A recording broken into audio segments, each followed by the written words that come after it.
Welcome to today's episode of the Situation Report. This is the show where we do our very best 3 times a week to give you the information and perspectives you need to navigate an ever-changing culture. My name is Jeremy Stalnecker. I am your host today.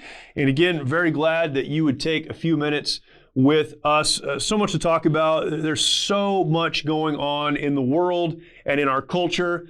But one of the problems, one of the struggles that we as Americans have is that we don't understand our founding documents. We don't understand what our Constitution says. We don't understand what it is we as Americans should hold to as the rights given to us in that founding document. Our rights, of course, given to us by God, but enumerated in those documents.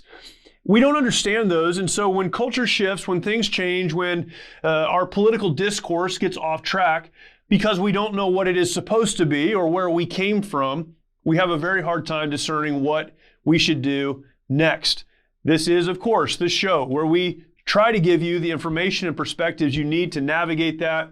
And one of the great tools you can use to navigate our culture is our Constitution. I'm so thankful to have on as a guest today someone who spends his time thinking about this, talking about this, and teaching others what it all means. My guest today is Rick Green.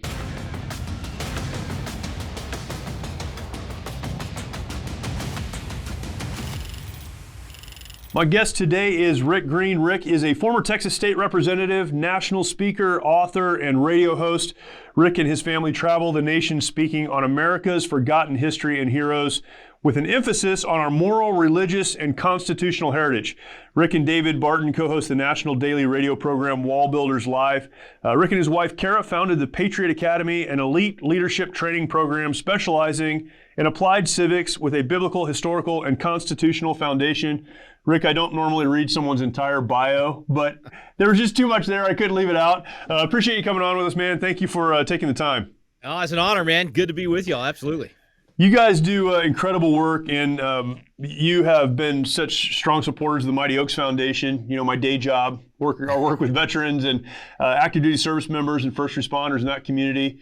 David Barton, of course, sits on our advisory board and really has in many ways mentored us, that being myself and Chad Robichaux, our founder, through a lot of kind of the growth and ups and downs of life doing nonprofit work.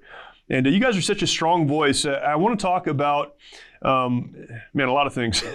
I would love to talk about the Patriot Academy. I want to talk about biblical Christianity in the context of our nation, which seems to be very, very, very misunderstood. But let's start here. Talk about biblical citizenship. That's a phrase that you use, and it means something to you. I don't know that it means something to everyone, though. So let's start there, and we'll kind of move from there. What is biblical citizenship? Yeah, man, you bet. Well, first of all, thank you guys for what you do. I couldn't do what I'm doing if you guys hadn't done what you did before and what you do now. And thanks for serving those who are willing to put it all on the line for us to even be free. So to be a biblical citizen in our situation in America, we get to live in freedom. But if you're a Christian, if you're a believer, then, you claim that the Bible is your guide and that God is in control of everything in your life. And that's family, that's work.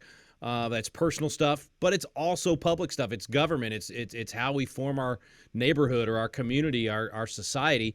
And I think we've just bought into this whole separation of church and state thing to the point that we think the Bible doesn't apply to government anymore.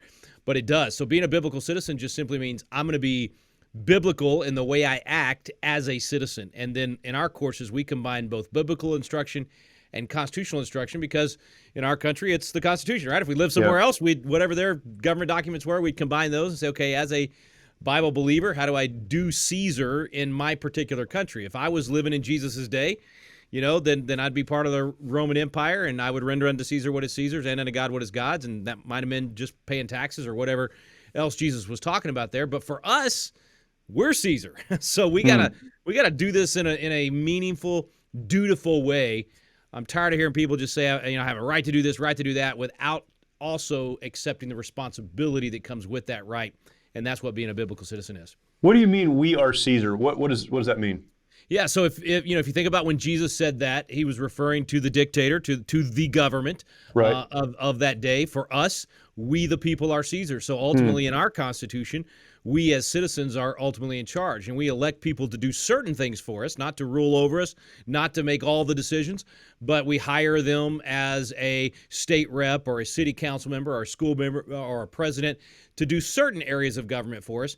But ultimately, all of them still answer back to we the people. So the highest level of government in America is the people. So we the people are ultimately Caesar in this particular nation, even though we contract out Yeah. many of the responsibilities. Why is there so much confusion among Christians about that, what you just articulated?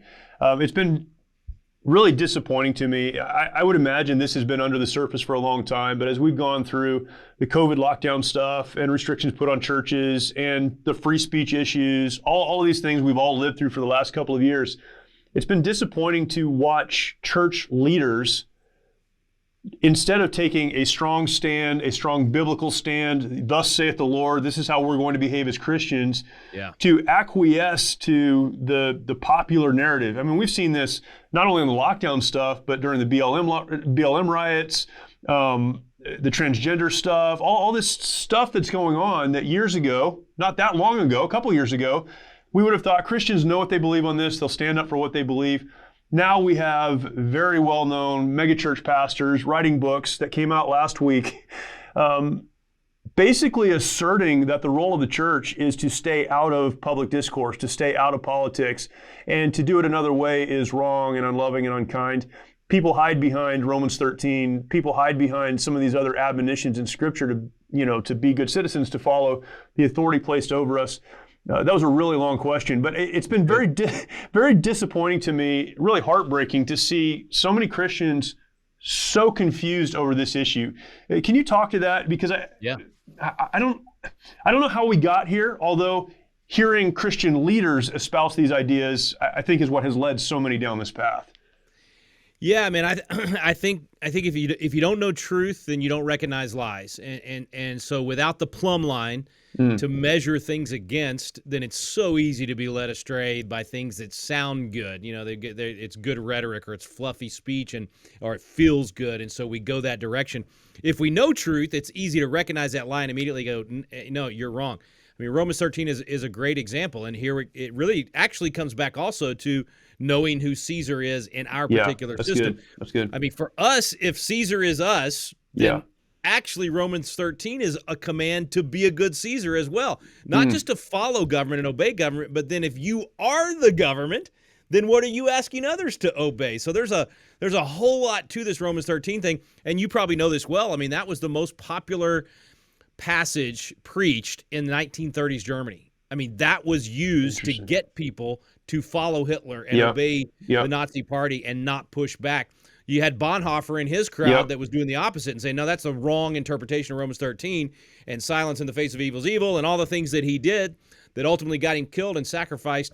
But he did the right things, and talk about what preachers should be doing. I mean, here's a pastor and a theologian involved in the Valkyrie plot. I mean, he's willing to assassinate Hitler to stop what was happening because he understood his biblical citizenship and responsibility. Today, man, you nailed it. I mean, it's too many of these left woke spiritual leaders that aren't following the Bible. They're following pop culture, and they care more about being popular than about being righteous. And so they have really neutered the church by saying, we've got things to say on, from the pulpit or from the Bible about how to be a good husband or father, or maybe even how to be a good employer or employee. But no, separation of church and state keeps us from saying anything about how to be a good citizen.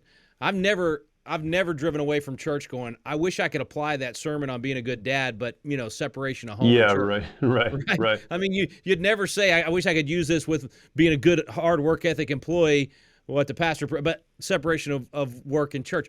Why would we as Christians, put God in a box and say what you say doesn't apply? You gave us the instruction manual for life. You're the creator. The Bible talks about politics so much, and government and society and how to treat your neighbor. We're going to leave all that on the table and not use it. I think it's a dereliction of duty on these pastors. I mean, they have not taught truth. They've taught what would be popular. They've twisted into a pretzel to be able to say the things that they're saying. And thankfully, you've got a lot of other theologians and pastors and leaders that are saying the opposite and calling them out. And even you mentioned COVID. I mean, goodness, of all places, California pastors that stood firm, and I mean, whether it's Rob McCoy or Jack Hibbs or MacArthur or some of these others that said, no, government, you have a role. You're a righteous, godly, instituted, institution, but you have a lane you're supposed to be in, and you're getting over here in our lane. You don't tell us when we can sing hymns on Sunday morning. You don't tell us when we can open our church. That is the role of the church, not the role of government. So really long answer there, man, but I do think it is the fault of leaders in the church not actually leading biblically, but trying to lead in what feels good and what's pop culture. As you know, our friend Mike Lindell has a passion to help everyone get the best sleep of your life. He didn't stop by simply creating the best pillow. Now Mike has done it again by introducing his My Slippers. For a limited time, you will save $90 on a pair of My Slippers. This blowout sale of the year won't last, so order now. Mike has taken 2 years to develop the My Slippers, and they are designed to wear both indoor and out all day long. Made with MyPillow foam and impact gel to help prevent fatigue, they are also made with quality leather suede. Call 1-800-870-0283, use the promo code SITREP, or go to mypillow.com, click on the radio listener square, and use promo code SITREP. This offer will not last long, so order now with promo code SITREP at mypillow.com. Do you think that, you can't know this, but do you feel like or believe that the leaders who are leading that way, church leaders who are leading their churches and their congregations to stay out of politics, to stay out of public discourse, are they doing that because they have some kind of an underlying agenda, or is it simply they don't understand Scripture? And I know you said if you don't know the truth, you won't be able to navigate this or figure this out or see a lie, understand a lie. Is there an underlying agenda, or is it simply we now have church leaders who just don't understand the Bible? I think it's a mixed bag. I think there's some that honestly, genuinely believe if I avoid those subjects, I'll be able to get more people into the church and disciple them over time and teach them truth. And eventually they'll want to live like Christ. And eventually that means then that they'll be good salt and light. I think they've really fooled themselves into believing that.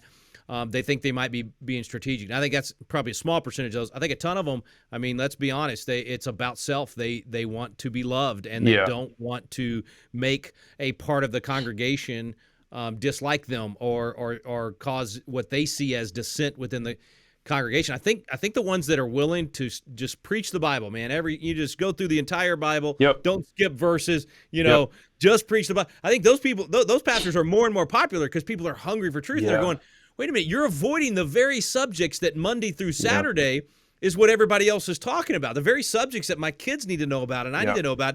I want truth. So they're looking for pastors that won't avoid the tough topics. And we're not asking pastors to be, get up and say, be partisan, be a Republican or Democrat. We're just saying preach the principles, preach biblical principles. And sometimes there's a time to connect the dots and say, hey, here's the biblical principle. You need to know who's following that and who's not following that. But even then, you're not advocating for a party. You're advocating for the principles and whatever, candidate happens to be best representing those principles, if that makes sense. Yeah, it makes a lot of sense. It's interesting, too. I was just having this conversation with, I'm on the deacon board of our church, and we were sitting on Saturday morning in a meeting and talking through this with our pastor. During COVID, we shut down just like the entire world did for a couple of weeks, but then quickly came back and just said, we're just going to have church. People can come if they want to or not, or they can do whatever they want, but we're going to have church. And in the last several months, our church, we're in Southern California.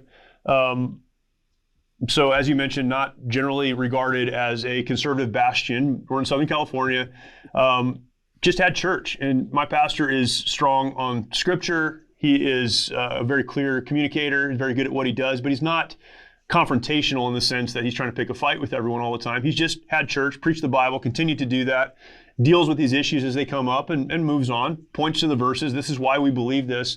And what's crazy is, this is what we were talking about on Sunday or on Saturday, is our church has seen really unprecedented growth in the last 6 or 7 months. And it's not who you'd think. You'd think, well, the people that want to come to a church like that are older people. It's more familiar to them. We have so many young couples who are bringing their young children to church right now.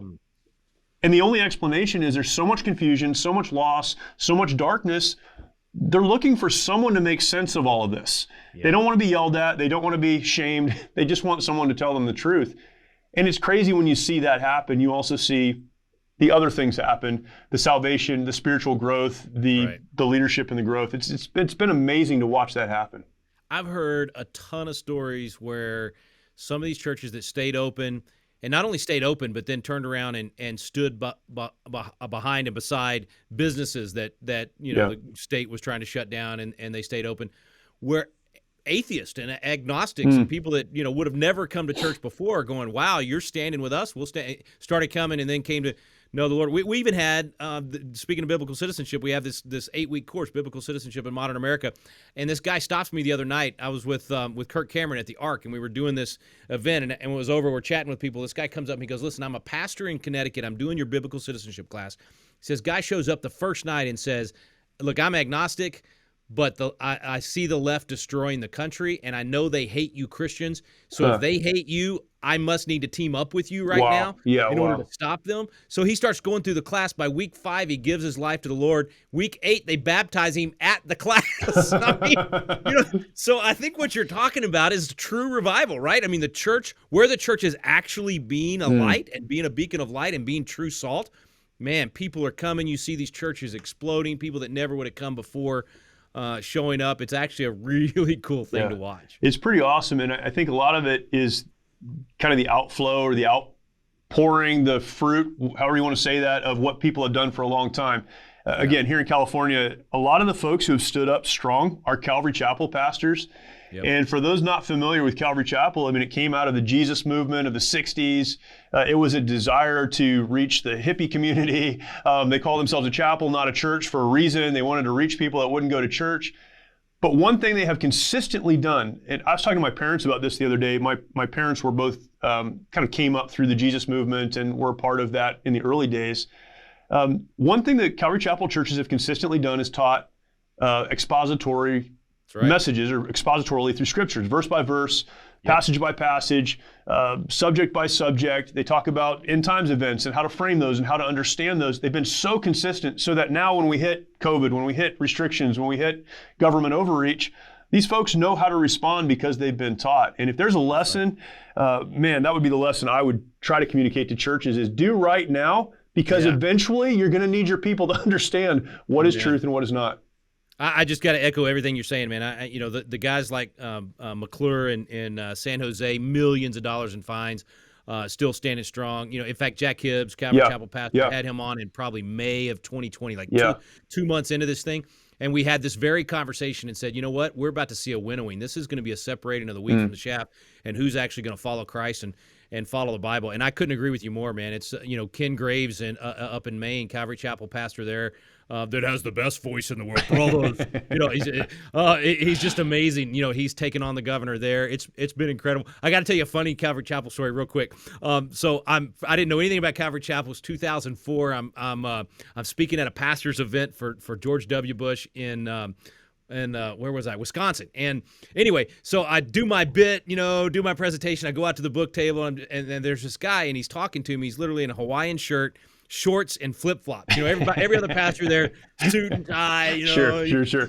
And we're chatting for a little while, and he walks off, and the organizer of the event comes over and goes, "You know who that was, right?" I said, "No idea." He said, he pastors a 15,000 member church down the road. That was my introduction to Calvary Chapel. And then I read Chuck Smith's Harvest, and I started reading everything I could get my hands on. Absolutely. I've probably spoken in 100 Calvary Chapels across the country. So I think you're 100% right. And I know there were some that, I think Rob McCoy got into it with a few of the other, a few that didn't think that he and Jack and others were doing the right thing. So it's not always 100%. No, of course. But I thank God for Calvary Chapel and for those pastors that stood their ground through this whole thing. I'm not sure if you've been to the men's department lately, but men are being held hostage by overpriced brands that simply aren't mission tested. That's why we're excited to tell you about Undertac, the only brand that's literally been battle tested by special forces. These have to be the greatest boxers ever made because they cover all the bases. High quality material that's antibacterial, anti-pilling, and moisture wicking so you stay fresh and dry all day. a quick-release fly in a secret pocket in the extra-wide waistband for cash or tactical necessities. Undertac is durable, ultralight, fade-resistant, and shrink-resistant. And here's the best part. They're almost 30% less than the competition. Go to getundertac.com. That's getundertac.com right now. Save 20% off your order with the offer code SITREP20. All one word, SITREP20. Satisfaction guaranteed or your money back. This is a great American company that's unapologetically pro-America, pro-Second Amendment, and pro-military. That's getundertac.com. Getundertac.com. Offer code SITREP20. Yeah, absolutely. And again, even in our state, we've got others who aren't Calvary Chapel pastors, but the one thing they tend to have in common is that they value Scripture and that they preach the Bible. And that seems to be the common denominator for those who will stand up for the truth. Let's talk about the Patriot Academy. And again, our relationship with WallBuilders is long, it's deep, and I've been so blessed, as so many people have, by David Barton and the relationship with him. It's funny talking to David because he knows so much. We were having lunch, it's been a couple years ago now, and I just kind of tossed something out that it wasn't a big thing to me. Like, it was just I'm sure he'll agree with this, so let me throw it out there because I'm sure he'll think I'm smart when I say this. And for 45 minutes, he explained to me why I was wrong. And it was so kind. I was just like, you know what? You're absolutely right. But it's the understanding of the Constitution, our founders, our founding documents, the intent, and how that works with what it is to be a Christian, why Christianity matters in that context. And you all do such an incredible job with this. Can you talk about the Patriot Academy and the training that happens there, why that's important, kind of what has happened and what is happening? Yeah, we started it 20 years ago. David actually was the one that came alongside me and helped me start that. I was in the legislature at the time. And it's funny, as you were telling that story about David, I was thinking one of my first meetings with David, he actually helped me get elected in 1998. We didn't really know each other well, but he kind of knew my positions were lined up with his. And then after my second term, I had a couple of votes that were way too libertarian. Let's just put it that way. And he did the same thing. He sat me down as nice as he could and said, "Let me just show you some things in Scripture on this. Let me show you some things that he knew where I went to church, so he said, let me show you some things that Calvin wrote." And anyway, we had a great conversation. He ended up hiring me after that next session, and I started going out and speaking for him. And it was funny. God told me, I don't hear an audible voice, but I really believe God was saying to me at that time. I'd been an entrepreneur my whole life, never worked for anybody. He said, go humble yourself at this guy's feet, learn from this guy for a year or two, and then go do whatever you want. Yeah. 22 years later, I'm still with him, Right. So he is just that good. And he's so – it's funny how you describe that, because I can be at dinner with him and throw out some quote or name of a person that he hasn't looked at in 10 years, and he can still rattle off exactly what. Oh yeah, 17. Da da da da. I mean, I can memorize a speech and sound smart on stage. Yeah. But if you hit me with something I hadn't looked at in 2 years, I'm going to be like, I don't know, man. But David, man, I mean, he's a national treasure. So anyway, that's it's been a blessing to be with him this long. But we started Patriot Academy because it was really about young people in the next generation. I was frustrated as a legislator. I was really surprised that most people in the legislature didn't have conviction, left or right. They just, finger to the wind, go with what they thought would get them reelected. And so I wanted to help bring up young people that would be conviction-oriented, grounded in conservative thought, grounded in constitutional thought, grounded in biblical worldview, but also effective. I don't know how many times you've probably been frustrated with this too, but you get a conservative that's right on the issues, but they're lousy at communicating it. They don't know how to read a room. Yeah. They don't know how to speak, and they just dig a hole and end up losing an election because of it or whatever. So we wanted to also train them in skills, speaking skills, all of those things. And so we started it 2003 was the first year we did it. Had 24 kids at the Capitol.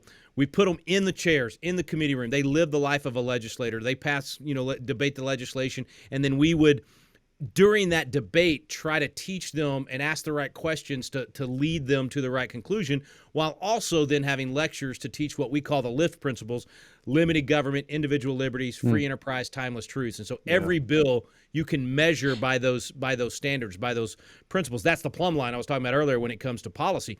And man, it just took off. I mean, we now do 300 or 400 students a summer. We do it in state capitals across the country. It led to an adult program that is a Constitution coach program, where we have these coaches across the country, 13,000 of them, that host Constitution classes, biblical citizenship classes in their homes, their churches, all over the place. We do a constitutional defense course where we teach handgun training during the day and then Constitution training during the night. Tons of conservatives out there that have the bumper sticker that says I'm a Second Amendment guy or whatever, but never had any I was that guy, man. I was the God and Guns guy in the legislature. Charlton Heston did an ad for me for the legislation I did, but I had no training, didn't have a clue, and didn't carry my weapon because I knew I didn't have a clue. Right. And so when I first got trained 10 years ago, it changed my whole mindset on that. So I'm on kind of a crusade, if you will, to get as many citizens trained really well so they're not just carrying without training. And so they're sheepdogs, so that, if we have people like that are trained well in every Walmart, every grocery store, every restaurant, every school, we can stop these mass murder events so much sooner, or maybe prevent them from happening. So anyway, that's a really fast, long, I'm testing out the filibuster. I'm seeing if it's still alive and well. Answer to what is Patriot Academy. What's your background? What brought you to the place where you, first of all, went to the state legislature and started caring about this stuff? Was this something you grew up with and then realized maybe my family was weird, or there was a gap in your own knowledge? What caused you to want to get into this? That's a great question, especially the way you put it, because that's exactly what happened. So my dad always asked me questions, and we would talk about this kind of stuff. So I had an interest in it. And I got to college, and the war broke out. Desert Storm broke out, and a bunch of my buddies were in ROTC or in the reserves or whatever, and they were shipped off. And I, my other buddies were like, "What can we got to do something to thank these guys, to honor these guys." And so we had this big candlelight vigil rally on campus. I didn't go to class for 6 weeks, put this thing together, and gave a speech about why I was 19 years old. Yeah. Gave a speech about why I thought it was important for us to, defend American interest, yada, yada, yada. And these moms of these friends of mine that were over there fighting, coming up crying, and I'm thinking my epiphany moment was, wow, if you skip class, you can actually make a difference in the world. This college thing's overrated. This college thing's a waste, man. So I caught the bug big time at that point, and I went to this program called Young America's Foundation has this thing called the Conservative Student Conference, and this was 30 years ago. And we would go to D.C. and you're around all these other young conservatives, and Dinesh D'Souza, he spoke. He was 26 years old. He had just written a liberal education. Newt Gingrich. All these guys spoke. And I came home with exactly what I thought. My family's just weird. I'm the only one that thinks about this stuff. And then I was around all these other young kids that also cared about it. And so it really gave me the bug at that point. And so I was involved ever since then, and ran for office really too young. I was 26 when I ran for the legislature and got elected. But that's part of what kind of birthed Patriot Academy, too. I wanted it to be what I had experienced with other young people, realizing I'm not alone. There's ways to make a difference, but then also bring in the skills and the legislative simulation and all that. And so that's kind of what ended up creating the Patriot Academy system. Yeah, that's awesome. My daughter is 22. She's extremely conservative. She just sent me a picture with her and Dennis Prager. She went to a talk. The wisest man in America. She had a VIP meet and greet with him. She was so proud. But she attends Chapman University here in Orange County. And it's a conservative college as a private school, but it's not Christian by any means. She came home after she had been there for a couple of weeks, and she said, "Dad, I just want you to know, most people aren't like us." I was like, "What are you talking about?" She's like, "Yeah, they don't do what we do. They don't talk about this stuff. This is not how normal people function." I'm like, "Yeah, well, you're welcome. You're welcome for that."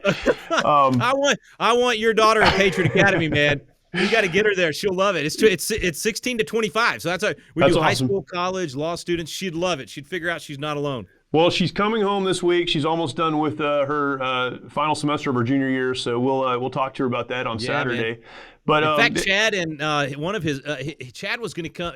Chad spoke at our dinner one year. We do this really cool passing the torch ceremony at the end, and a veteran typically is the speaker, as well as those kids come forward. I tell the story of the signing of the Declaration and how they came forward in silence, and then we call them forward in silence. They sign the Declaration. Then a veteran gives them a medal and says, "I was willing to die for you. Now it's time for you to go live it."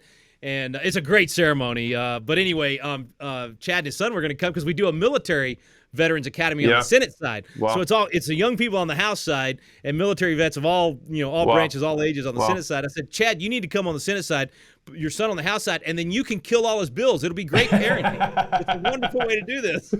It's just like being at home. That's how it works. Exactly. That's awesome. What are some of the, I don't know if you call them success stories, some of the folks who have come through the academy and then gone on to do things in government? What are some of those stories? Yeah, man, we've got probably 100 at this point that are actually in elected office somewhere, either school board or state legislature, state reps around the country, a couple state senators, through our Constitution Coach program, but not our program at the Capitol. We've had Lauren Boebert's one of our graduates, Congresswoman from Colorado. Fantastic. She's a pistol, man, I'm telling you. Burgess Owens, another congressman out of Utah. So a lot of people like that. But then really cool, in addition to that, a ton of them go in and they become chiefs of staff or legislative directors or campaign managers. You cannot walk down a hallway in the Texas Capitol without running into some Patriot Academy grads. We've infested the place. I mean, infiltrated, infested, whatever, depending on your perspective. And we're trying to start doing that across the country. But like I said at the beginning, you don't have to, for anybody out there listening, thinking about coming, you don't have to want to be in politics. So most of our graduates go into business or the pulpit or the arts or whatever it might be. So it's not that you have to love politics. It's just that you want to learn leadership skills and you want to be a good biblical citizen and you want to be the best at whatever you do. Whatever arena you do go into, we're going to help you with the life skills that will make you more effective at whatever it is God's called you to. How long is the academy? We do 6 or 7 of these each summer. The big one, the national one, is in Texas. That's a full 7 days. And then all the others are what we call regional academies, and most of those are 3 days. We've got one in Colorado in conjunction with the Western Conservative Summit. And so they do 3 days with us for Patriot Academy, and then they stay for the summit and get to hear all the great speakers that are going to be a part of that. That's awesome. I wish all of our up-and-coming politicians would go through the Patriot Academy before they go to Washington. One of the weird things to watch is, and we're going through, kind of this midterm season right now. So you've got people telling you what they believe and what they think and what they're going to do. I'm 45, so I'm not that old, but I'm old enough to have seen this happen enough times to know so many people have good intentions. They get to Washington and then cast it all off. Why does that happen? Is that just because they didn't know? Because they wanted to get elected and don't care? What happens in Washington that changes these folks? I think it really is a swamp. I think that's the right name for it, and it eats you up. It just does.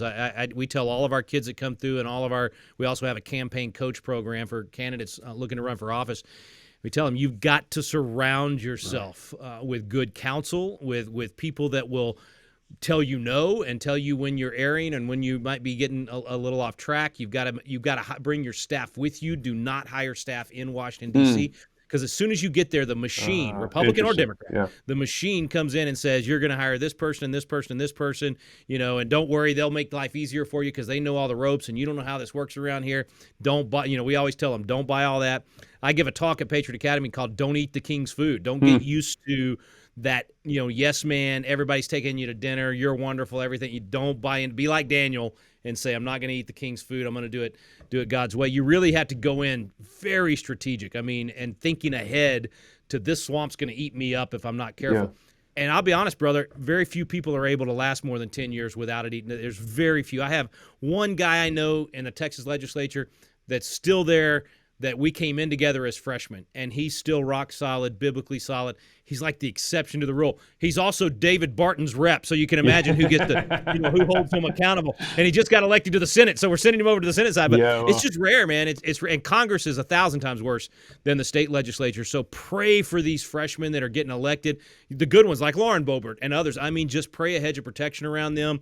If you've got friends that are running, encourage them to have a team surrounding them.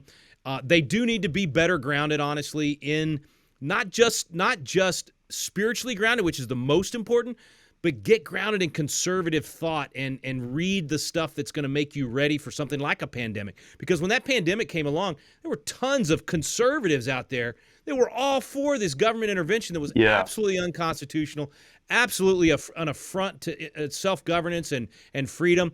But they thought they were helping people. We're going to save lives. Sure. And they end up costing lives because of government ineptitude, absolutely failing at every step of the way on this thing. So, I think good people that run, we need to push them to get grounded. They need to go through our Constitution classes. They need to be in God's Word every day and surrounded by good people. And if they do that, they got a much better chance of withstanding. And then lastly, and I know I've given you all these long answers, but lastly, that's why I'm for term limits. This is one thing David Barton and I disagree on. I just think even for the person that's in office, it's better for them to get the heck out of Dodge, go back home and live under the laws that you helped pass. Because when you're there for too long, man, you lose perspective. It's just tough. What are some of the resources that not just politicians, but anyone should be getting a hold of, books they should be reading, people they should be following to grow in their understanding of the Constitution and how we govern? Most importantly, make sure you're listening to the Situation Report. Yeah, right. That's good. That's what I was hoping you'd say. Okay, we're done. Thank you. Appreciate you coming today. I love the fact that now there's so many resources and they're fun. It was like, 20 years ago, you had to fall asleep taking a Hillsdale Constitution class. I mean, it was like that was the only option out there, right? Sure. And I love Hillsdale. Don't get me wrong. Thank God for Hillsdale, but yes. Yeah, it's just like it's like going to college. I mean, it's a professor kind of situation. So now you got a lot of really fun resources out there. There's so many good podcasts. I recommend Cooper stuff. John Cooper, I think, is probably at the forefront right now on a biblical perspective of the insanity that's going on. Yeah. And who would have thought a rock star would be the guy doing that? But he's just phenomenal. So, you got all the Daily Wire guys with Shapiro and Knowles and all just good resources. You mentioned Prager. He's my absolute favorite. I truly think he's the wisest man in America. And so there's so many I tell even Patriot Academy grads, in fact, if you're listening and thinking about coming, we offer a scholarship. If you will watch one PragerU a day for 365 days in a row, you'll have a better education than any college degree in America, and we'll give you a $500 scholarship if you do that. So the resources are there. It just takes discipline, and you got to be willing to dive in. I, of course, have to do a shameless plug. Definitely take one of our Constitution classes, whether it's Biblical Citizenship or Constitutional Live or our Constitutional Defense course, which is just more focused on Second Amendment, but you can do it via video as well. All of them are entertaining. They're fun. We have comedian Brad Stein come kind of lighten things up so I can be the straight man and do the boring Constitution stuff, and then he jokes around and does fun stuff. But those are just a few places to start. That's awesome. Rick, other stuff we could talk about. Hopefully we can do it again. But in the meantime, where can people find out about you, about the work you do, the radio program, the Patriot Academy, all the stuff you're involved in? Everything I mentioned today is at patriotacademy.com, and then the daily radio program I do with David Barton is at wallbuilderslive.com.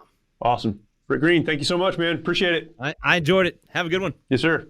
Many of our veterans feel they need to fight their battles alone. This self-isolation has led to the staggering statistic of more than 20 veterans taking their lives every day. The mission of Mighty Oaks is to eradicate the veteran suicide epidemic and help our warriors change their legacies. We've been able to help over 4,000 veterans and first responders by equipping them with the tools they need to live the lives they were created to live. Our faith-based, peer-to-peer approach has one of the highest success rates of any program available today, offering hope and understanding to those who need it most. By aligning their lives to biblical principles, these men and women are able to lead their families, their communities, and our nation. It's your generosity that can make a difference in the lives of the men and women who have fought for our country and our freedoms. Now that they're home, don't let them fight alone. Learn more at mightyoaksprograms.org. I appreciate Rick and his insight. Man, there is so much to be said for understanding the truth. And whether it's the truth of Scripture, we talk often about that, or the truth of our Constitution and our founding documents, what it is our founders intended. Those documents then enumerate our rights as citizens, understanding who we are, what our form of government is, how we should operate within it, biblical citizenship. These are such important issues, and I appreciate Rick and those that are part of the Patriot Academy and WallBuilders, of course, for doing the work that they do. So important. Please go and check them out, and look forward to having Rick back on. Appreciate you watching and or listening today. If you're listening, please make sure that you are subscribed to your favorite podcast platform. I know I say that every single week. If you've gotten tired of hearing it, I'm sorry, but many of you have heard it every single week and still haven't subscribed. And if you're getting on every week and you're not subscribed, good job. You're doing a great job. But most of the time, if you're like me, you listen to a great podcast, you hear a great interview, a great conversation, you don't subscribe, and so you forget to come back for like 6 or 7 weeks. We don't want that to happen. Make sure you are subscribed to this show, to the Situation Report. That would be fantastic. If you would like to watch the video, you can do a couple of things. Go over to YouTube, great place for video. We are there. Go to YouTube, search for the Situation Report. You'll find our channel. Hit subscribe. Once you go to the channel, hit that notification bell. That lets you know when content is pushed out, and we are always pushing out great content. Again, content intended to be helpful for you as you navigate the world around you. So please go and check that out. You can watch the videos there. YouTube is great for a lot of reasons. I know we like to talk bad about YouTube or whatever. There are things we don't like about them too, but they're a great platform and they provide a really fantastic opportunity to not only consume content, but to share content. Great place to share out content. Watch these episodes, share them with people that you care about. And that would be a help, I know, to them. You can also leave us comments, and we would love to interact with you there. Thank you for watching. Really appreciate you joining the conversation and looking forward to talking to you next time.